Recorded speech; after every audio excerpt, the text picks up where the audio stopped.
அவர் என்ன சொல்லியிருக்காருங்கிறத அப்படியே வாசிச்சு காமிக்கிறேன். ஏன்னா கூஸ் பம்ஸ் வர மாதிரி இருந்துச்சு. குவாட்ரைன் 50ல இருக்கிற செஞ்சுரி எல் அப்படின்னு போட்டிருக்காங்க, அது என்னன்னு தெரியல, பட் அதோட வாசிச்சு காமிக்கிறேன்.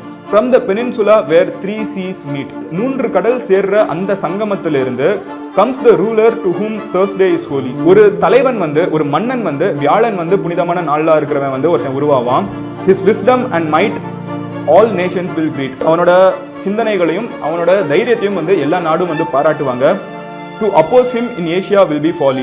அவனை ஏசியாவில் எதிர்க்கிறது முட்டாள்தனமா இருக்கும் அப்படிங்கிறத சொல்லியிருக்காரு. 3 கடல் சங்கமிக்கிற ஒரே இடம் எதுன்னு பார்த்தீங்கன்னா கன்னியாகுமரி மட்டும்தான், சவுத் இந்தியாவில் மட்டும்தான் இருக்குது, வேற எங்கேயுமே கிடையாது. இந்த இடத்துல இருந்து ஒரு தலைவன் உருவாவான்.